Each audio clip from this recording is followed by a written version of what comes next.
Hello everyone, and welcome back to the channel It's Funny to Tears. Today we're diving into a topic that's universally awkward, hilarious, and sometimes just plain confusing. Getting the wrong gift. We've all been there, right? That moment you tear open the wrapping paper with a huge, hopeful smile, only to find something that makes you think, do they even know me at all? Let's start with my own personal Hall of Fame for wrong gifts. A few years ago for my birthday, my dear sweet aunt, who thinks my only hobby is using the computer, got me a mousepad. Now that doesn't sound too bad, does it? Except this wasn't just any mousepad. It was a giant, glitter-encrusted mousepad with a picture of a majestic wolf howling at a purple moon. The glitter, by the way, was the kind that sheds. My desk looked like a fairy had exploded on it for weeks. I had to use it whenever she came over, pretending my mouse was gliding over a magical, wolf-inhabited landscape. It was a performance worthy of an Oscar. But that's just the tip of the iceberg. I asked some of you to share your stories, and you did not disappoint. One person, let's call her Sarah, told me her boyfriend, trying to be romantic, bought her lingerie. Classic gift, right? Except he bought it in a size that could have comfortably fit a small car.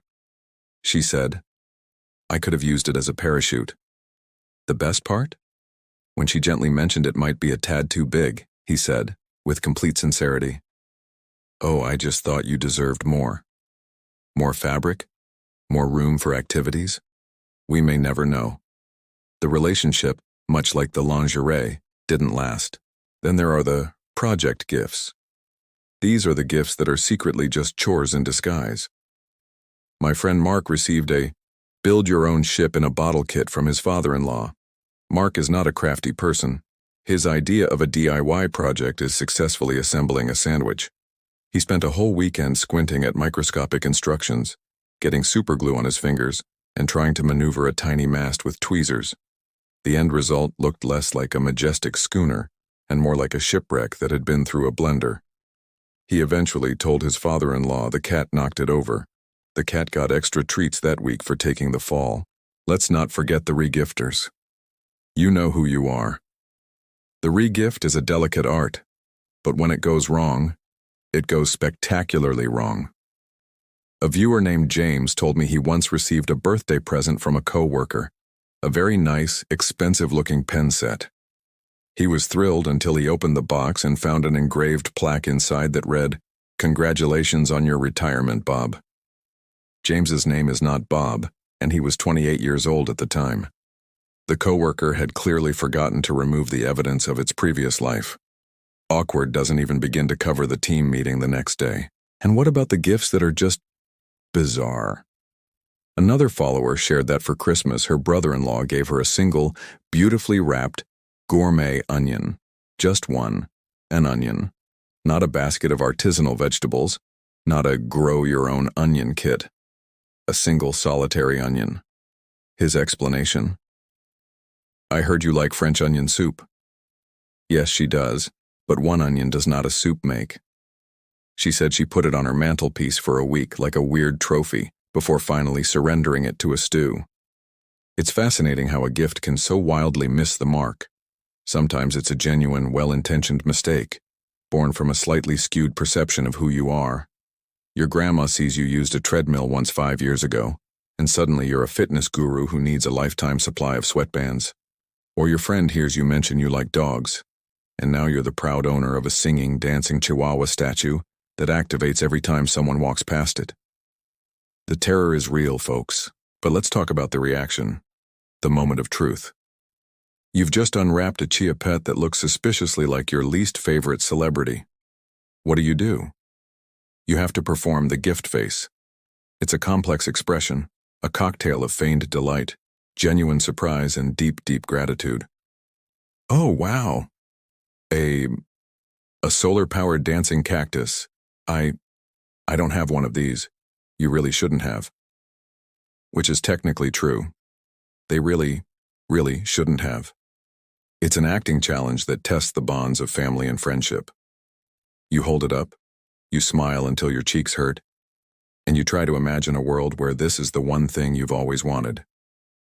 One of the funniest stories I heard was from a woman whose husband bought her a leaf blower for their anniversary. An anniversary. The traditional gift for that year is apparently deafening noise and yard work. She unwrapped it in front of all their friends. She said she just stared at it, then at him, and without missing a beat, she turned it on and aimed it right at his perfectly styled hair. The friends erupted in laughter, and he got the message. The next year, he got her jewelry. Smart man. Sometimes, though, these wrong gifts become legends. They become the stories you tell for years. That hideous sweater from Aunt Carol? It's now the official ugly Christmas sweater winner every single year. The set of 12 cat-themed porcelain plates? They only come out for very special, very ironic dinner parties. These gifts, in their wrongness, can accidentally create joy and memories in a way the perfect gift never could. They become inside jokes, tangible reminders of a moment of pure, unadulterated what were they thinking. Think about the most passive-aggressive gift, you know the one. A cookbook for someone who can't cook, a gym membership, a book on how to be more tidy. These aren't gifts, they're notes from a suggestion box. My friend received a book titled The Joy of Being on Time from his sister. He's notoriously late for everything. He said he read it, and it was actually a good book. The next time he saw her, he was 30 minutes early, just to prove a point. So, maybe some of those passive-aggressive gifts actually work. The jury's still out on that one. Ultimately, the thought that counts is a nice sentiment, but a little bit of actual thought counts for a lot more. It's about listening, observing, and knowing the person you're giving to. It's not about how much money you spend, but about the connection behind the gift. A simple, thoughtful present that says, "I see you and I know what makes you smile," will always win against an expensive, generic, or just plain weird gift. And if all else fails, and you find yourself the proud new owner of a self-stirring coffee mug that plays show tunes, just remember, you're not alone, and you now have a fantastic story to tell. What's the absolute worst or weirdest gift you've ever received? I want to hear all about it. Drop your stories in the comments below because misery loves company, and funny stories are even better. Let's create a support group for the wrongly gifted. Thank you so much for hanging out with me today on It's Funny to Tears.